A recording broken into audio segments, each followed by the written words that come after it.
ऐसे कुछ तो जिज्ञासु जो कुछ के आगे चूचा नहीं करते, हाँ, और ऐसे हैं जो गुरु के उल्टे सीधे कर्म देखकर भाग जाते हैं। उल्टे सीधे कर्म देखा उन्होंने, और देखा और पूछा नहीं। गुरु ने बोला आंख का देखा भी गलत होता है, कान का सुना गलत होता है। तो गुरु कुछ भी करता है उसके पीछे उसका कोई न कोई मर्म होता है। तो मर्म को जाना नहीं, देखा और चला गया। तो ऐसे बोला, उसने अपना नुकसान किया। फिर क्या बोला आगे, भक्ति मानी आरती उतारना, फूल चढ़ाना, गुरु को का भक्ति माना आरती उतारना या फूल चढ़ाना नहीं, गुरु के गिफ्ट देना नहीं है। ये नहीं है गुरु को कि तुम उनकी आरती उतारो, फूल चढ़ाओ, माला चढ़ाओ, पैर छुओ, गिफ्ट दो। ये गुरु पूजा नहीं है। गुरु पूजा सच्ची क्या है? बोला जो गुरु की आज्ञा में चलता है वो सच्ची पूजा है, वो सच्ची भक्ति है। फिर जिस दिन तुम मन इंद्रियों पर विजय प्राप्त कर लोगे तो तुम्हें विशेष प्रकार का आनंद मिलेगा। अभी जैसा जगदीश जी बता रहे थे, एक होता है इंद्रिय आनंद, इंद्रिय सुख होता है, वो आनंद नहीं होता। जो इंद्रियों के द्वारा जो भी आप सुख लेते हैं वो सुख कैसे होते हैं? क्षणिक होते हैं। दुनिया का कोई ऐसा इंद्रिय सुख नहीं है जो परमानेंट हो। अति इंद्रिय आनंद, अति इंद्रिय आनंद वो है परमानेंट। जो सुख आए फिर नहीं जाए उसका करो विचार, देखा पागल सब संसार। तो बोला पूरा संसार पागल है। क्यों? क्योंकि सुख सुख सुख करता जाए। 3 बार आया है। आदमी पहला सुख सोचता है धन में है, दूसरा सुख सोचता है पत्नी में है, तीसरा सुख सोचता है कि बड़ी कोठी में है। जब तीनों चीजें उसको प्राप्त हो जाती हैं और उसके बाद भी उसको जब परम सुख नहीं मिलता, तब वो गुरु की तलाश में निकलता है। और जब गुरु उसको सच्चा सदगुरु मिलता है तब वो उसको समझाता है। वही समझता है इंद्रियों में सुख है, वो समझता है भौतिक साधनों में सुख है, गाड़ी घोड़े में सुख है। तो जब गुरु ये समझाता है कि दुनिया का कोई भौतिक सुख परमानेंट हैप्पीनेस आपको नहीं दे सकता। परमानेंट हैप्पीनेस आपको मिलेगी अति इंद्रिय आनंद, जो इंद्रियों से परे है। इंद्रियों से परे क्या है? अब इस समय आप कौन सा आनंद ले रहे हो? ये अति इंद्रिय आनंद है। ये कोई इंद्रिय से नहीं ले रहे हो, ये आपके हृदय को जो अंदर जा रहा गुरु वचन, ये हमारे अंदर में ऐसा आनंद घोलता है जो हमको जो है हमेशा जब हम गुरु वाणी याद करेंगे, जब चिंतन मनन करेंगे तो हमको उसका आनंद आएगा। तो ये आनंद हमको परमानेंट मिलता है। तो बोला, इसीलिए गुरु ने बोला जो सुख आए फिर नहीं जाए उसका करो विचार, देखा पागल सब संसार। ये अति इंद्रिय आनंद ये सिर्फ एकमात्र ब्रह्म ज्ञान को सुनने पर प्राप्त होता है। क्यों? इस ब्रह्म ज्ञान को, गीता ज्ञान को मन मना भाव सुनने के बाद आप किसी भी इंद्रिय का सुख लेने की मन में इच्छा नहीं होती। किसी इंद्रिय की सुख नहीं, पहले इसको देख ले, इसको सुन ले, इसको छू ले, इससे बात कर ले। हर समय हर इंद्रिय की ख्वाहिश होती थी हम ये कर लें। ब्रह्म ज्ञान सुनने के बाद में जब ये बात समझ में आ गई, एक ब्रह्म सत्य है, बाकी सब मिथ्या है। मिथ्या मतलब क्या? बड़ा अच्छा गुरु ने बोला, एक जानवर भी समझदार है। जानवर, बंदर खाने की टेबल पर आता है और वो सेव उठा के भागता है कि इस पर अच्छा सेव है, लेकिन देखता है कि मट्टी का है तो उठा के फेंक देता है और फिर दोबारा डाइनिंग टेबल पर नहीं आता, या मट्टी की सेव रखा है। लेकिन तुम 100 जूता खाते हो, लेकिन फिर उसी इंद्रिय सुख के लिए भागते हो। बोला ये इंद्रिय सुख ऐसी बला है, इसको तुम सोचते हो आज हम ले लें, कल से नहीं लेंगे। तो बोला ये उसी प्रकार से है जैसे तुमने अग्नि को पेट्रोल डाल के सोचा इसको बुता दें, घी डाल के तेल डाल के बुता दें। तो अग्नि को तुम तेल डाल के, घी डाल के, पेट्रोल डाल के बुता नहीं दे रहे हो, बल्कि और तेज कर दे रहे हो। तो बोला इसके लिए ये अतीन्द्रिय आनंद जब आप लेते रहोगे, कभी तगड़ करके किसी भी इंद्रिय सुख को छोड़ो मत।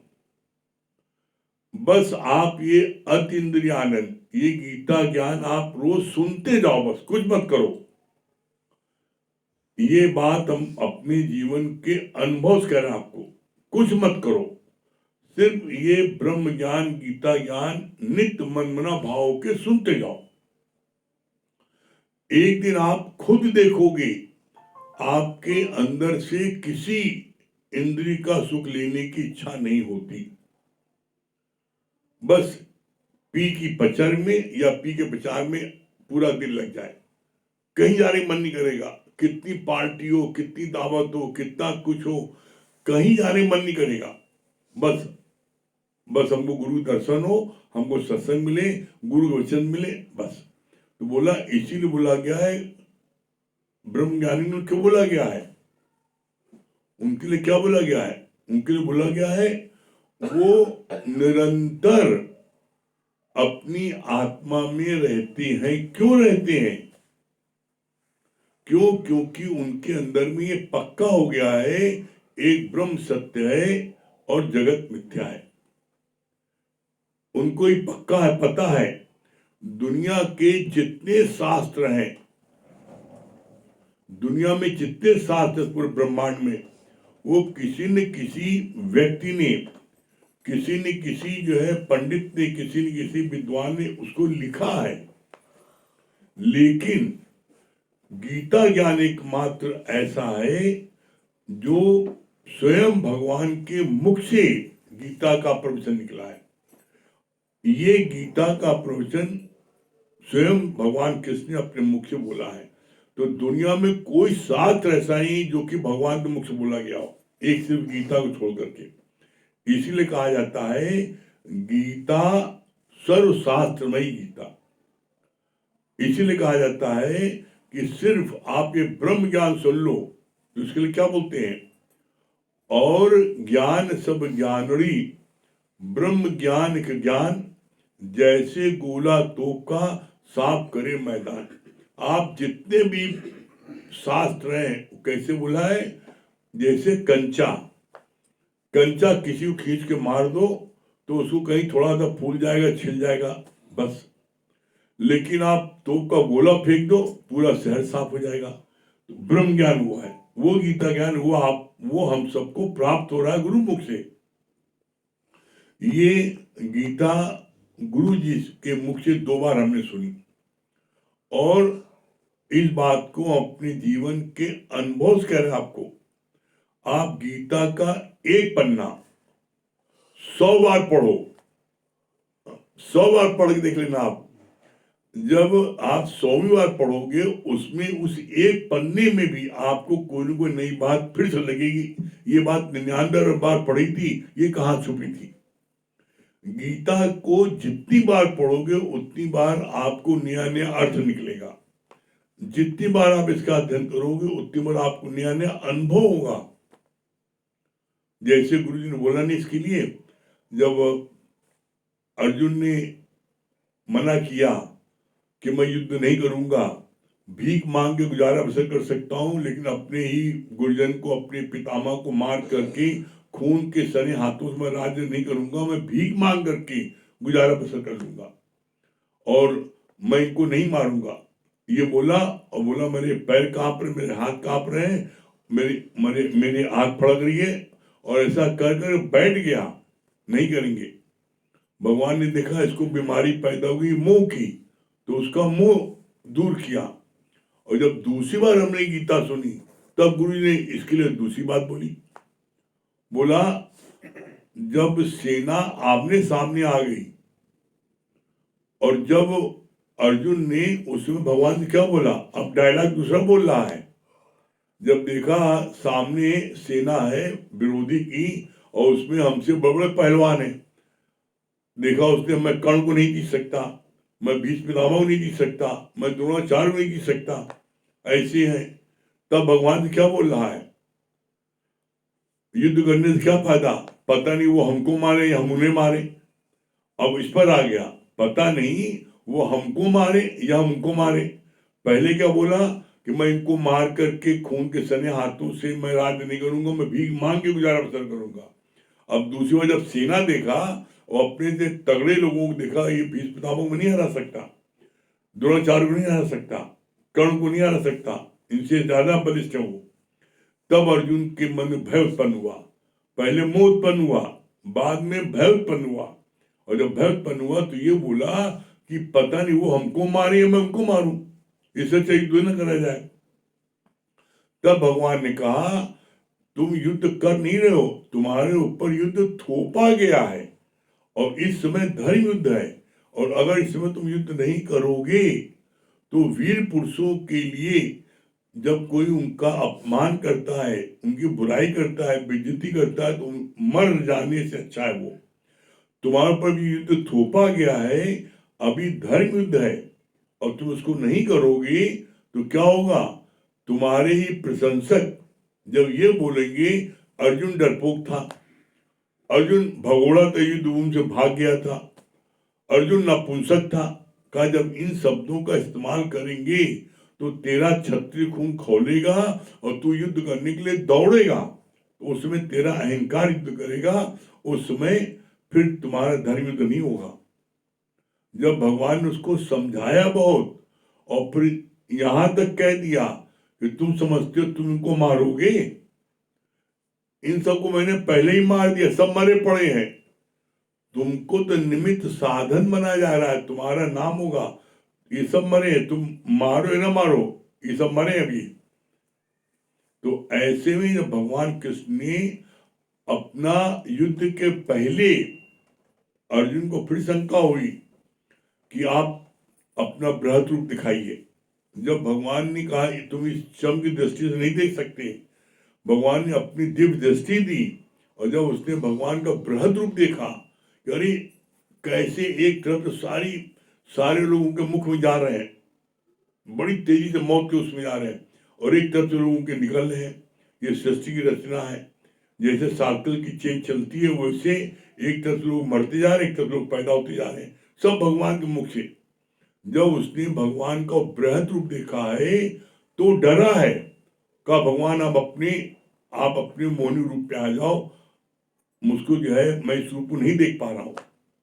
और तब उसके बाद में उसने भगवान से बोला है, हे पार ब्रह्म परमेश्वर, आपके आध्यात्मिक ज्ञान से अब मेरे सारे संशय भ्रम दूर हो गए, अब मुझे अपनी स्मृति हुआ है मैं कौन हूं। इसमें मतलब मैं अर्जुन नहीं, मतलब मैं वो ब्रह्म हूं, ये बात गुरु मुख से उसको समझ में आ गई।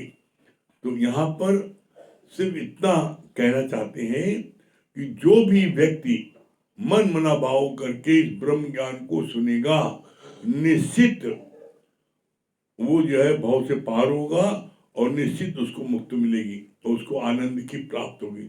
ठीक है, हाँ अमित भैया बताएंगे। अमित भैया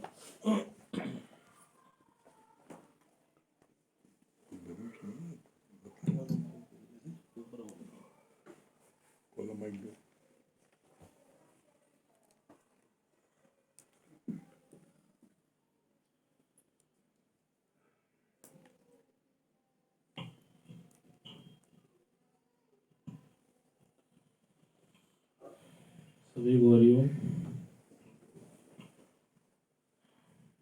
देखिए अभी जैसे वाणी चल रही थी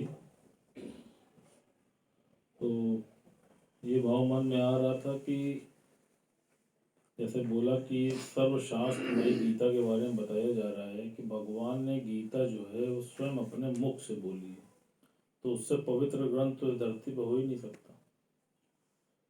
तो कितनी बड़ी विडंबना है कि आप सोचिए कि कोई आपसे बचपन में कहता है कि तुम्हारा नाम अमित है, तुम मरते दम तक भी तुमको पक्का हो जाता है कि तुम्हारा नाम अमित है।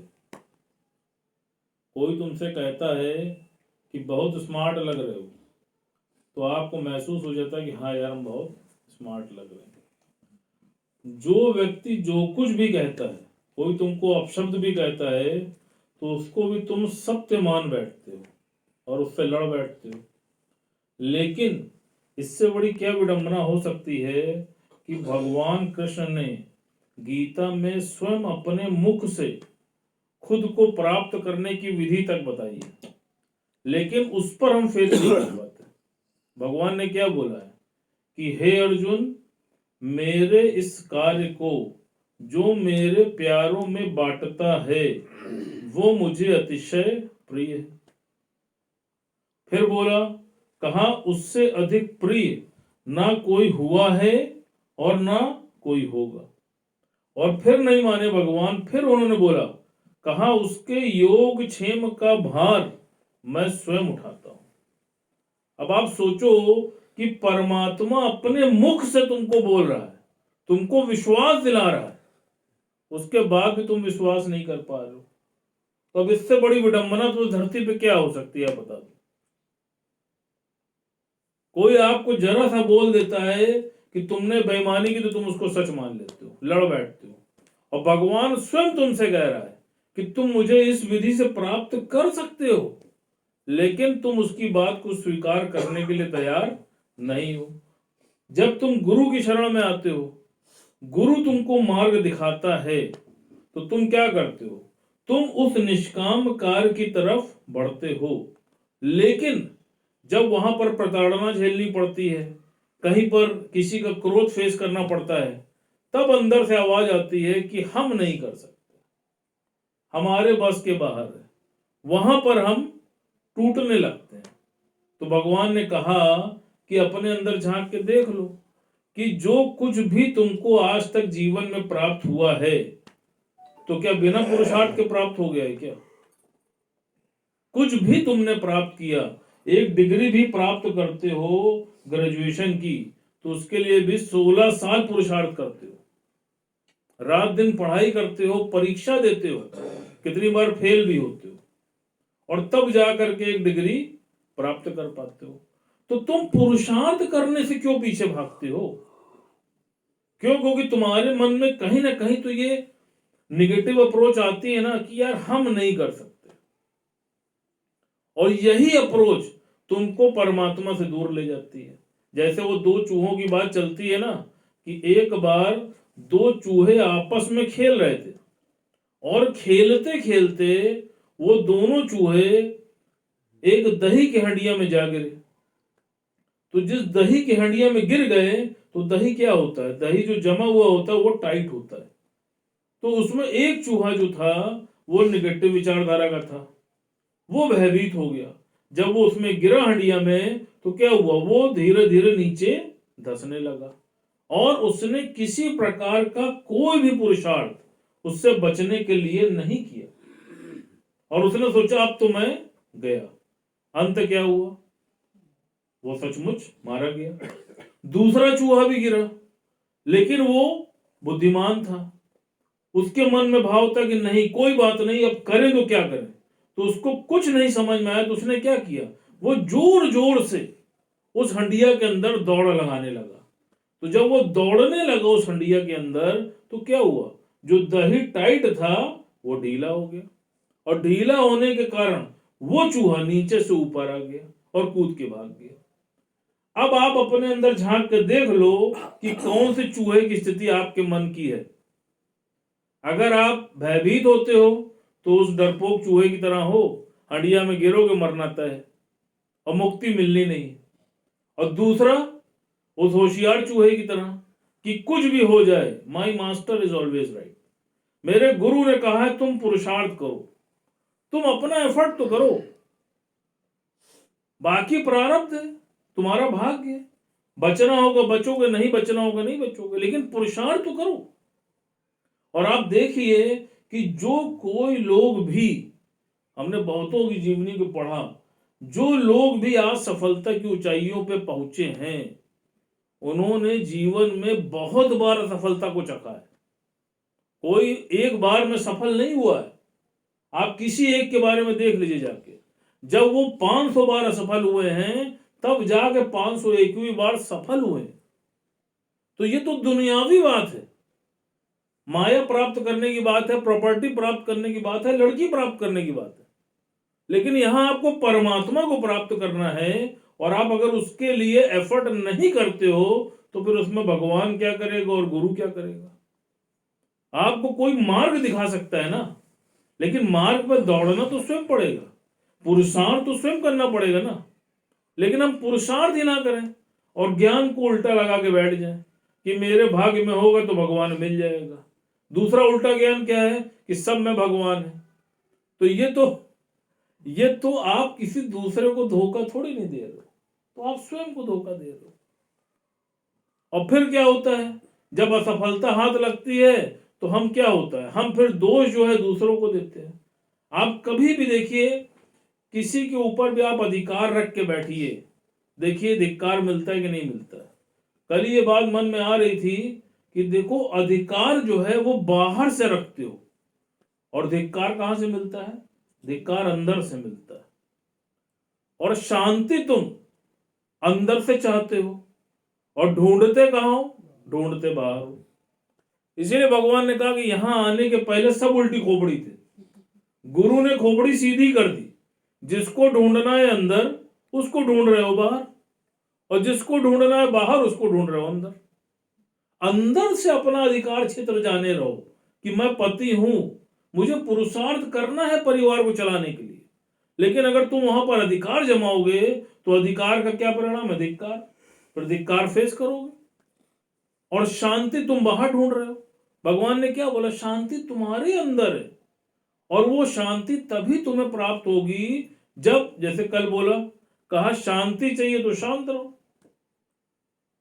और शांत रहने में ही सबसे बड़ा पुरुषार्थ है। पहले मुख का मौन आएगा, और फिर उसके बाद मन का मौन आएगा। लेकिन अभी पहले मुख के मौन का तो प्रयास कर लें। अभी मुख रुक ही नहीं पाता, पता ही नहीं चलता कब अनायास वाणी जो है छूट जाती है, मुख से चीजें निकल जाती हैं।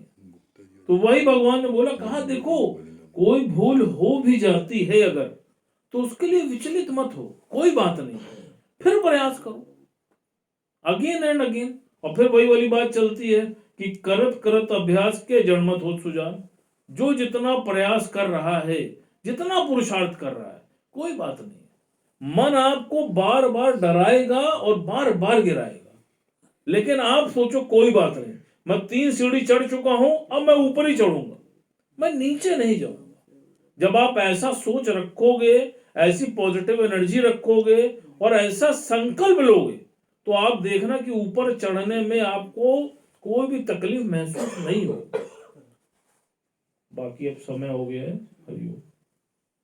हाँ, नीलू जी भजन सुनाइए।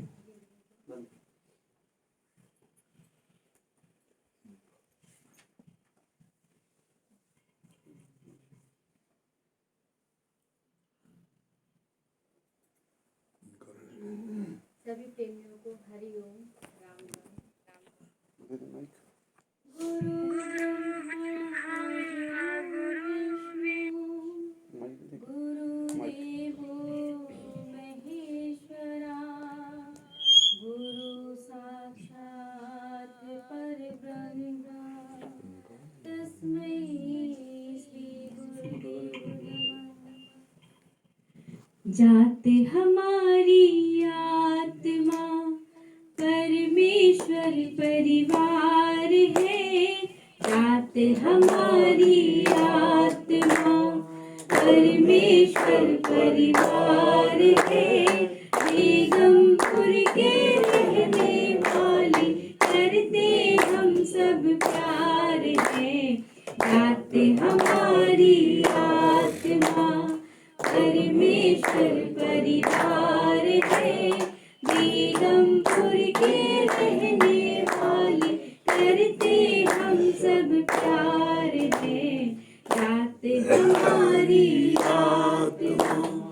आ जाओ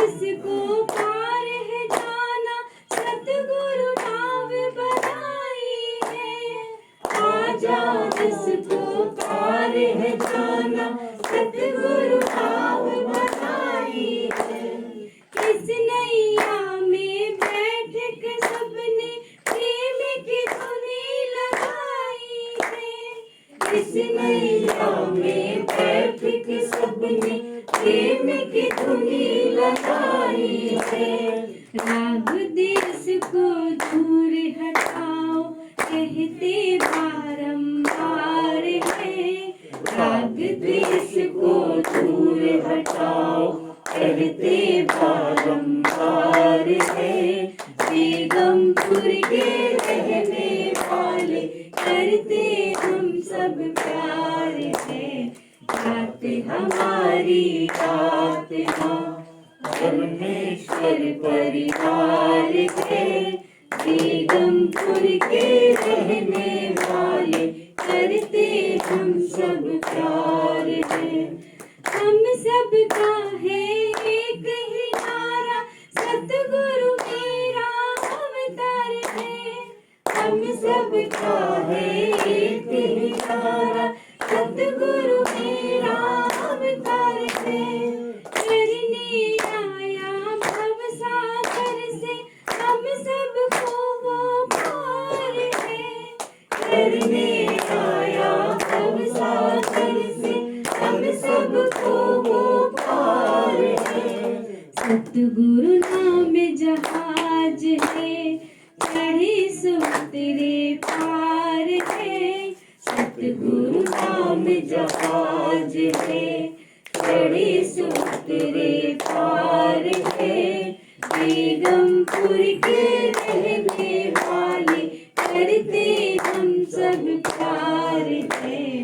गाते हमारी आत्मा परमेश्वर परिवार है। बेगमपुर के रहने वाले करते हम सब प्यार है। काटे लाख 84 सबकी सबको मुक्त बनाता है। काटे लाख 84 सबकी सबको मुक्त बनाता है।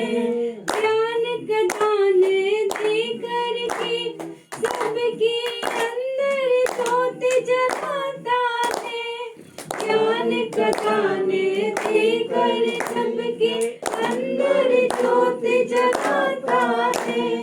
नजर नुरानी देकर उसने किया सबका उद्धार है। नजर नुरानी देकर उसने किया सबका उद्धार है। बेगमपुर के रहने वाले करते हम सब प्यार है। गाते हमारी आत्मा परमेश्वर परिवार है। बेगमपुर के रहने वाले करते हम सब प्यार है। भक्तों के उद्धार की खातिर धरती पर ये आया है। भक्तों के उद्धार की खातिर धरती पर ये आया है। निराकार हो करके भी साकार रूप में आया है। निराकार हो करके भी साकार रूप में आया है। धोखे में ना रहना भक्तों, आया कृष्ण मुरार है। धोखे में ना रहना भक्तों, आया कृष्ण मुरार है।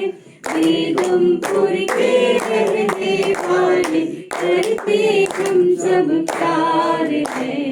गाते हमारी आत्मा परमेश्वर परिवार है। बेगमपुर के रहने वाले करते हम सब प्यार है। जो भी इसके द्वारे आता कर लेता इकरार है। जो भी इसके द्वारे आता कर लेता इकरार है। पापी पुण्य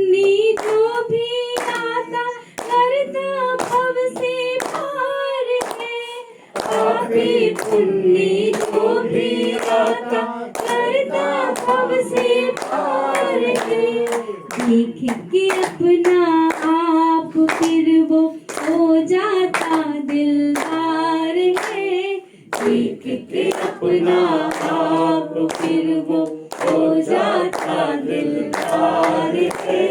बेगमपुर के रहने वाले करते हम सब प्यार है। रात हमारी आत्मा परमेश्वर परिवार है। बेगमपुर के रहने वाले करते हम सब प्यार है। बेगमपुर के रहने वाले करते हम सब प्यार है। गुरु जी। चलिए ओम का जाप कर ले।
सही प्रेमी हरिओम राम राम।